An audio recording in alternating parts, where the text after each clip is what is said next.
All set? Renata's just turning on the live stream and we should be good.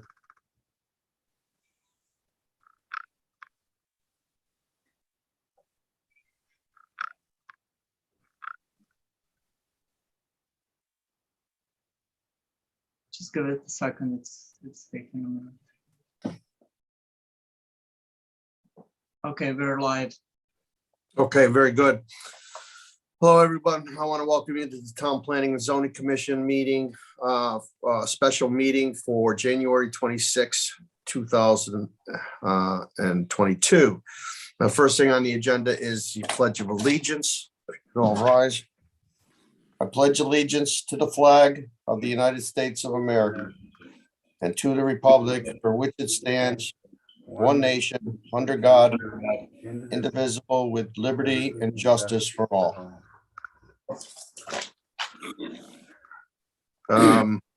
Noreen, if you could do the roll call, please.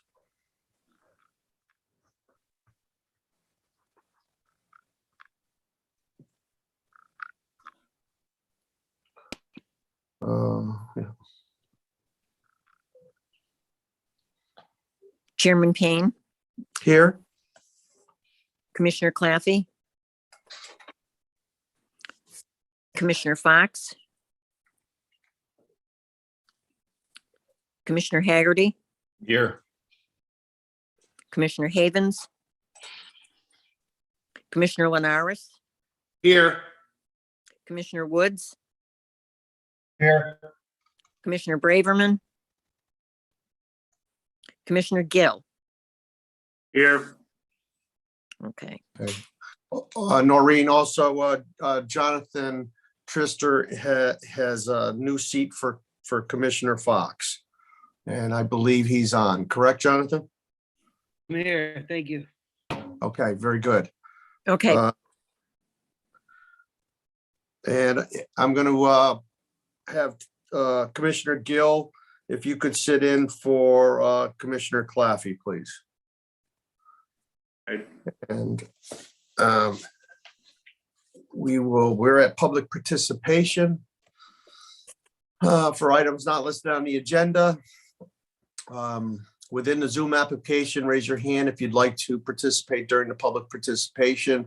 If calling in the Zoom meeting by telephone, dial *9 to raise hand. To be recognized, use *6 when recognized to speak by telephone. And if you could state your name and address for the record, we'd appreciate it. And I'll ask Eric if there's anybody that's wishing to speak. I see no one with their hand raised, Chairman. Okay. Okay, without any objection, we'll move to our new business. And the first thing on the agenda is A, presentation and discussion of section 6.13 accessory apartments and PA 21-29. And I'll turn the meeting over to our town planner, Renata. So good evening, everybody. And I will start by sharing my screen first and by explaining,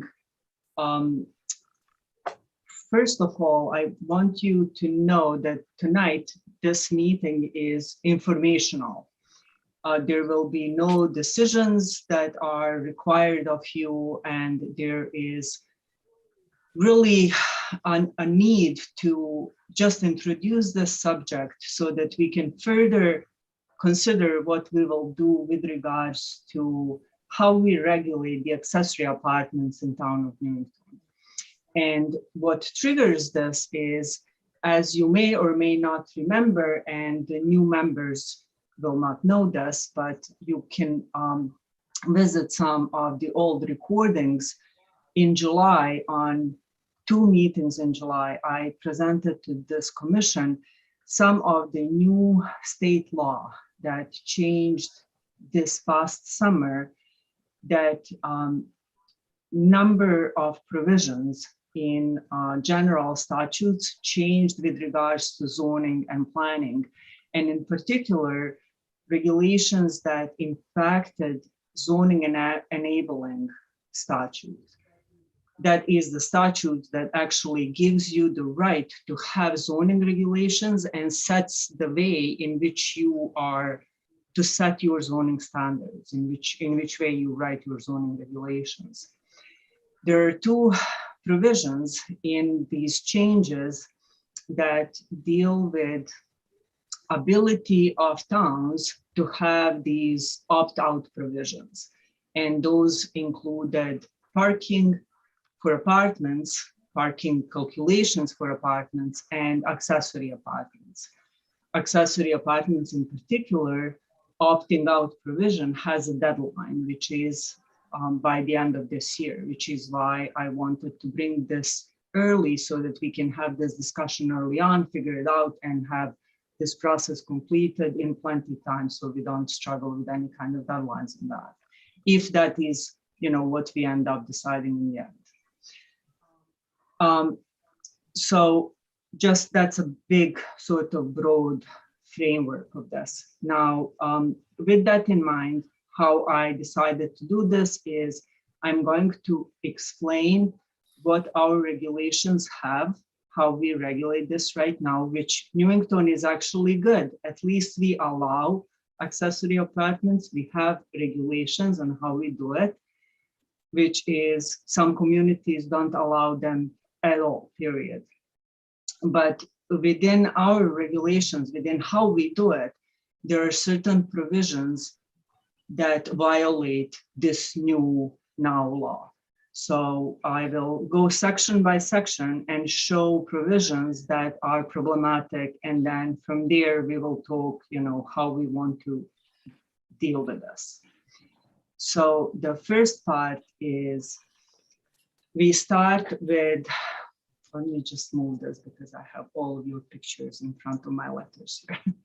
So the first part is under our, so the first section is, under section 613, we allow accessory apartments in R20 zone and R12 zone, which is good because we designate specific zoning areas, which is what's required under this new law, where the accessory apartments are allowed, but we require a special permit.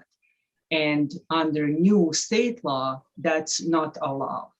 So what the new state law says is the municipality is to designate areas, designate zoning districts in which accessory apartments are to be allowed, but they must be allowed as a right, shall be allowed as a right. So if you look like down, maybe 3 lines down on this, it's included on this. On the next slide down, 613.3, an accessory apartment shall contain at least 500 square feet in area.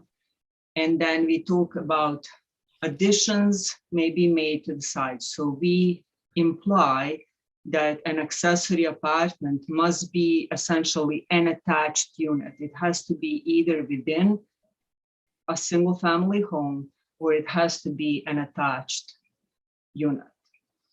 Again, the Public Act says that pursuant to this new section, the way the zoning regulations are to be written, they cannot establish a minimum floor area that is larger than whatever is required by the building code.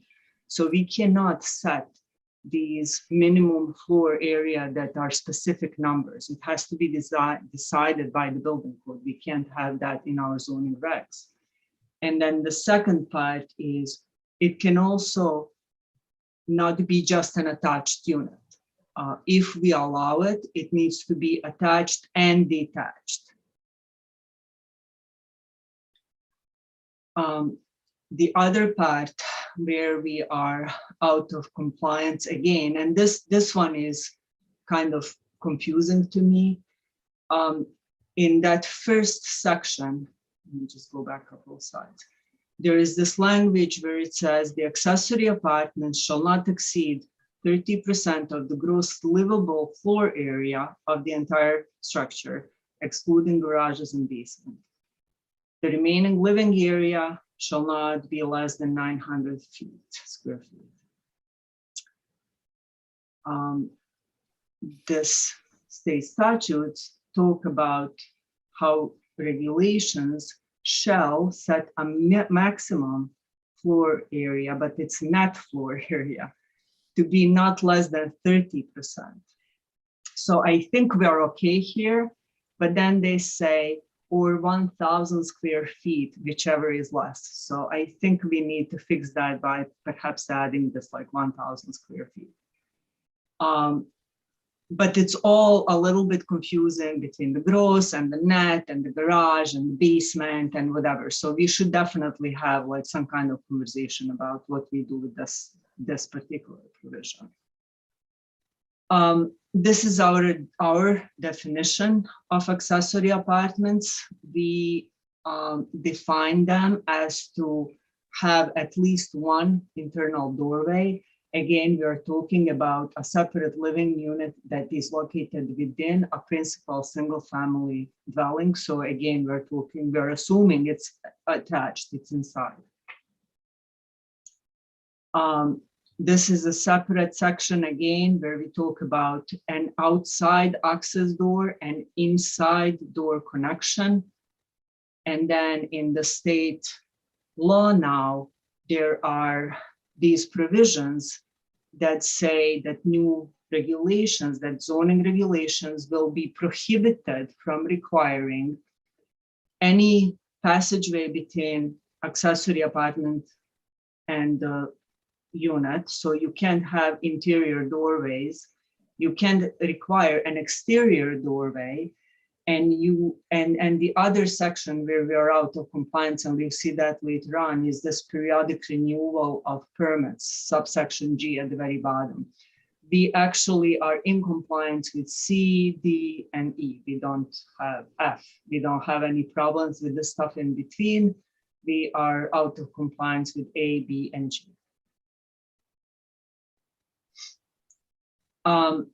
They're talking about the architectural style of the single family residence that shall be maintained. Exterior stairs for the second floor living shall not be visible from the street. This is not strictly out of compliance with the new law.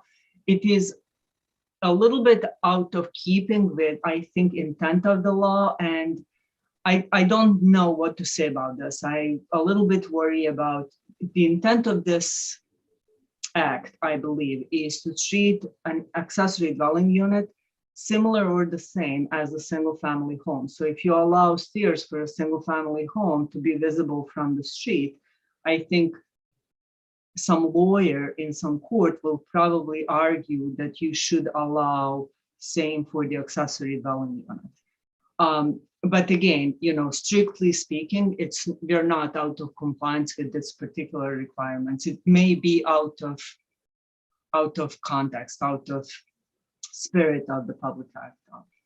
There was one other slide. I believe I lost the slide somewhere in between here, where in one of our provisions will limit number of occupants in accessory dwelling units to 2.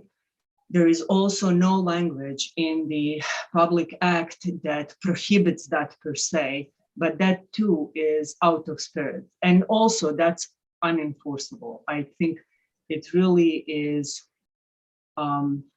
impractical to enforce number of occupants of a dwelling by zoning. That is more of an occupancy standard that belongs in a fire and building code realm, health element. It's really shouldn't be something that zoning is in charge of doing. Again, we're talking about interior doorway connection, which, like I said, is not allowed.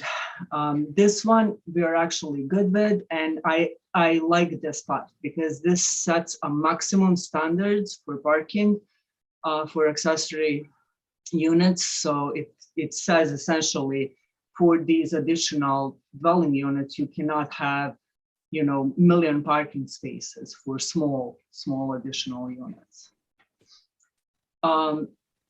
This one is 613.8. It actually has quite a bit of number of issues. Here we require or reference a requirement for special permit. We're talking about conditions. These conditions are based on character of the neighborhood. At the next slide, you will see, one of the regulation amendments, the very next one that I will bring to you, and next important one that I will be bringing to you once we are finished with this work, will be, we need to define a character of the neighborhood, because you are not allowed as a commission to deny an approval for certain type of permits based on character if your character is not defined based on certain parameters set by this new law. So that's a problematic. We can't require renewals of permits for the accessory apartments. We can't require public hearings. Just number of things in this provision are just out of compliance. This is the part where I just mentioned about the character of the neighborhood. So if you read this section 10,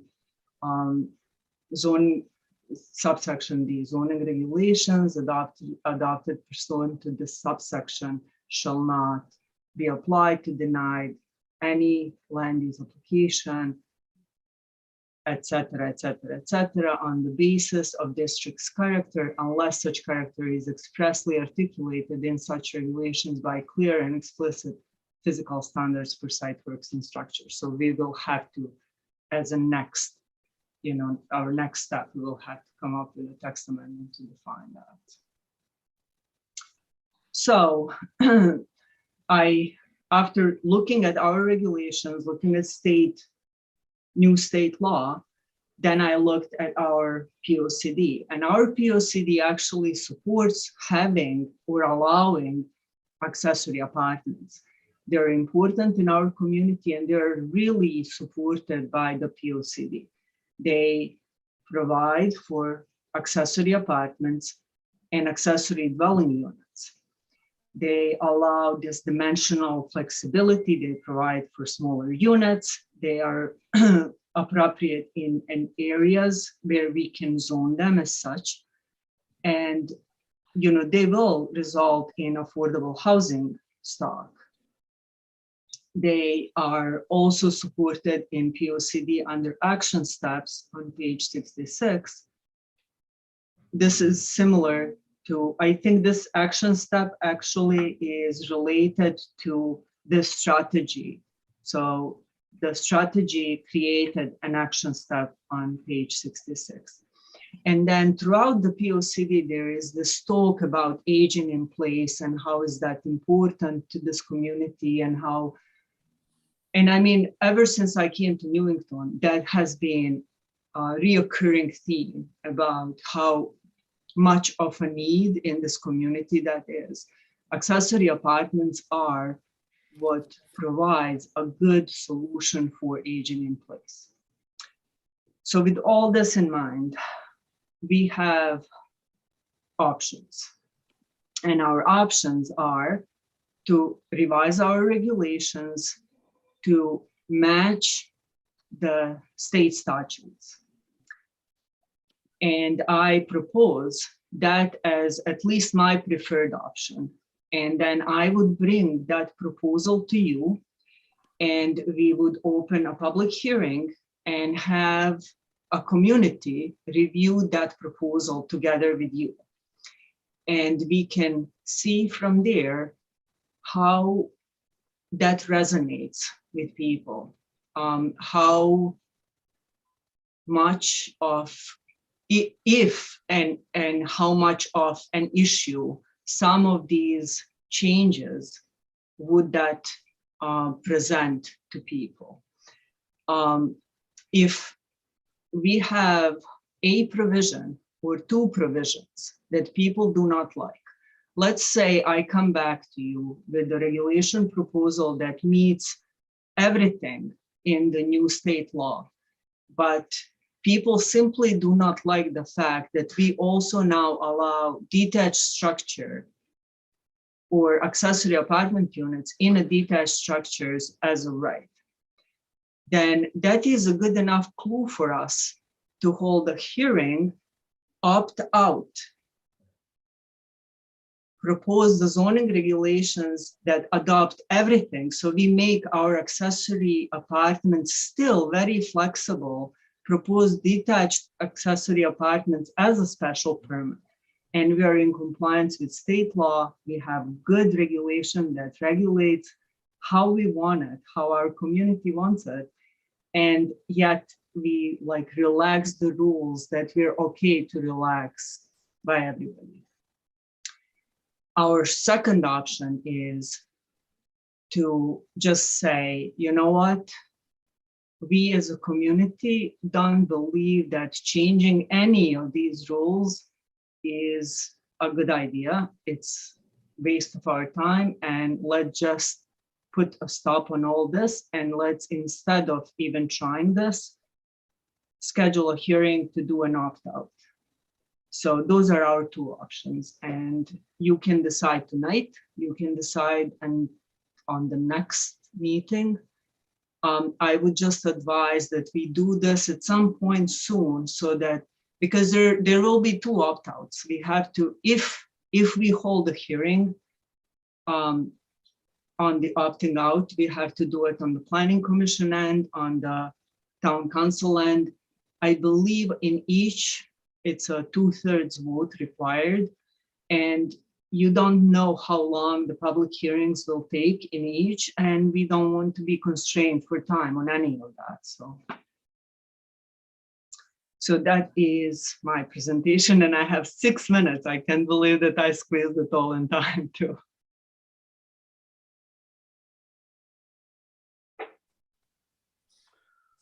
Thank you, Renata. I'll open it up for questions from the commissioners. Commissioner Woods. Thank you, Mr. Chairman. Renata, thank you for the presentation. A couple questions came up. Early on when you started, I believe in our regulations now, want a minimum of 500 square feet, and the new state act doesn't allow that minimum square footage, but you did say that it would be by code. What is the minimum square footage by code? You didn't say what that was. Do you know, or does it depend? I do not know. I think that depends. I think that depends Okay. on the occupancy. Okay, and then if we establish these accessory apartments, is it perpetuity? Are they there forever? What happens if the house sells, and ownership changes? Is there a reapplication? Do we know? So one thing that I would like to have is some kind of ownership registration.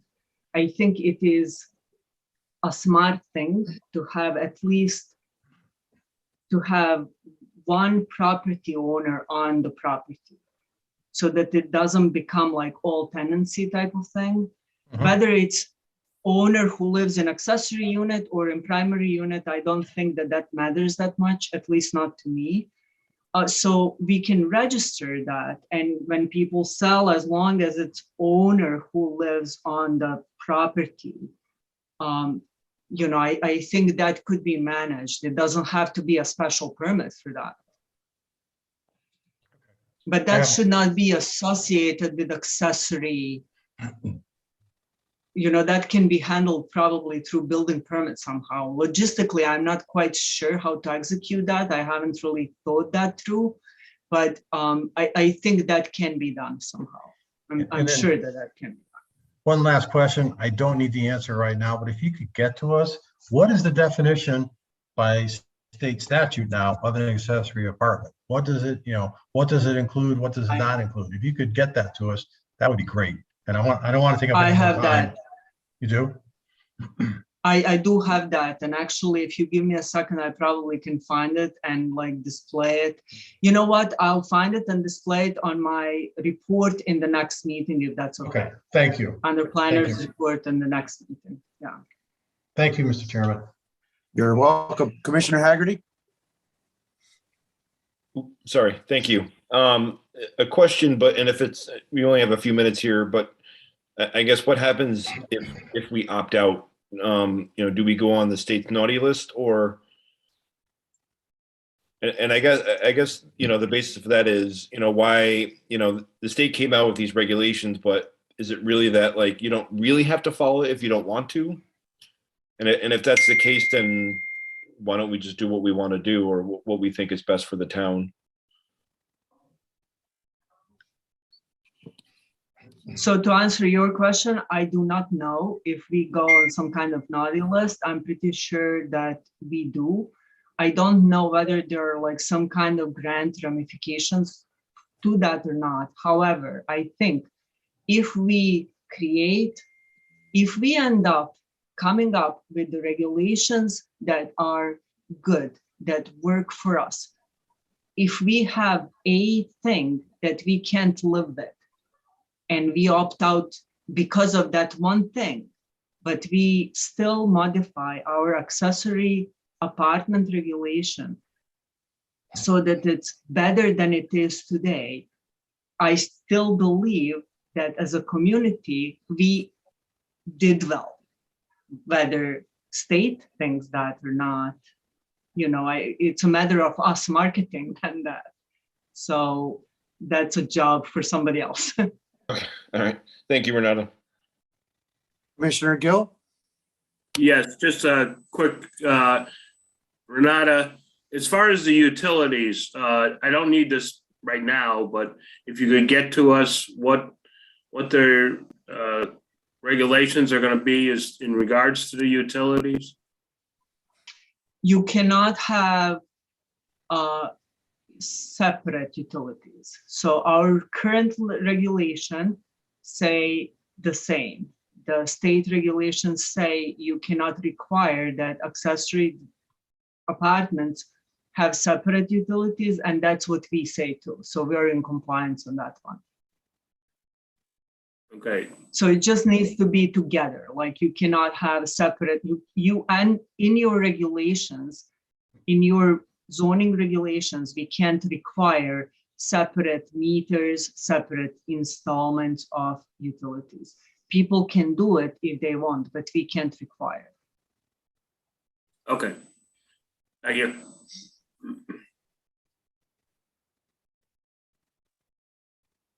Is there any other questions?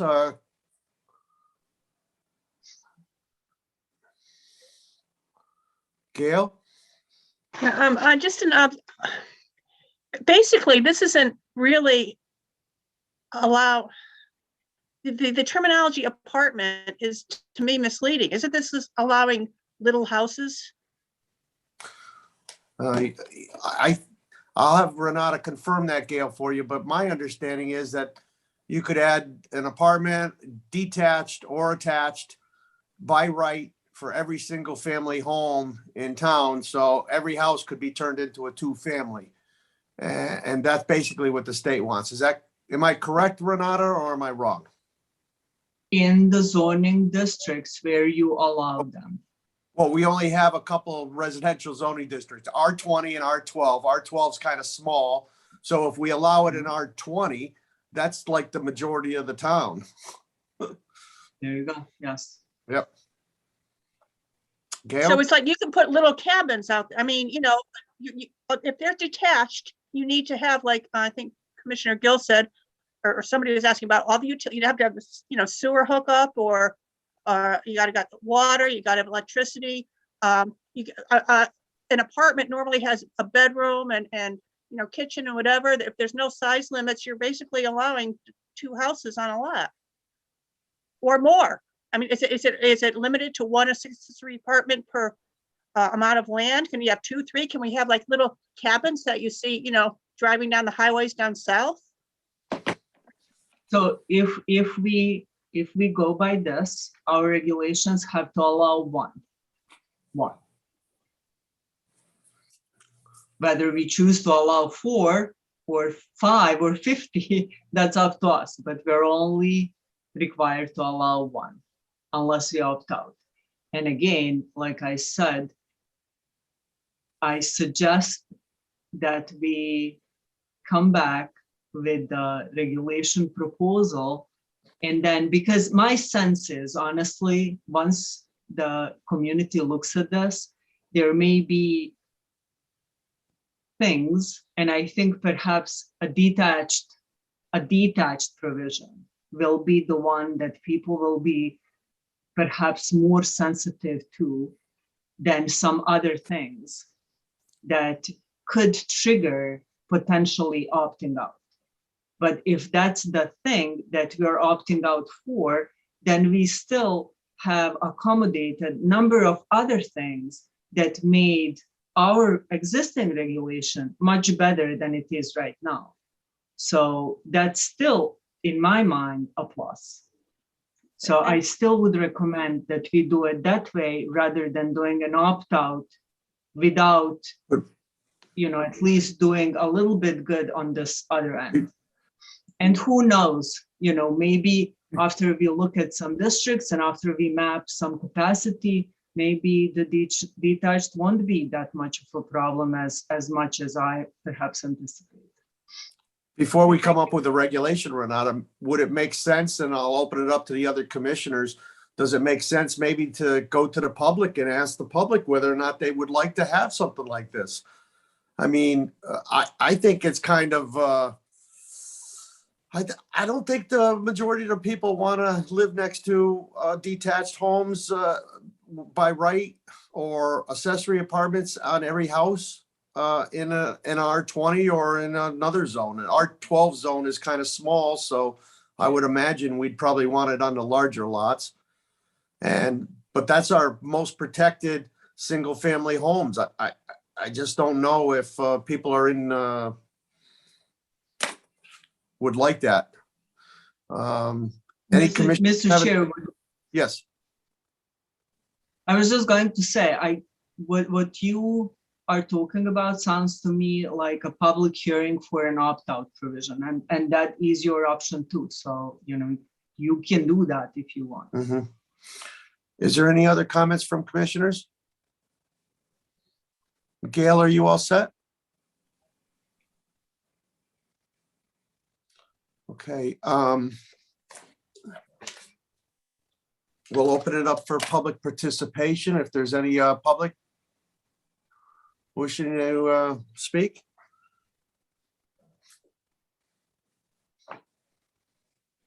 Anybody from the public? I think it would be if you could provide some additional information that some of the commissioners asked for and address some of the questions. Maybe we could meet again just before our next meeting and talk about it a little bit more and see what way we want to go. Is that all right, Renata? Okay.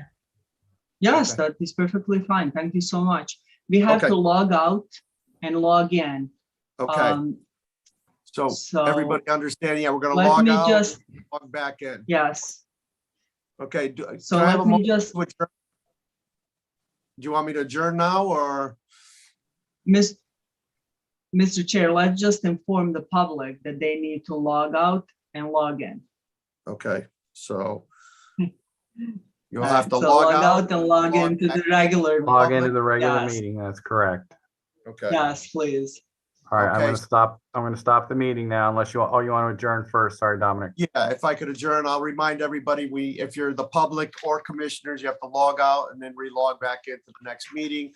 I'll entertain a motion to adjourn. So moved, Mr. Chairman. Motion made by Commissioner Woods. All in favor? Aye. Opposed? Motion carries. I'll see everybody at the next meeting. Thank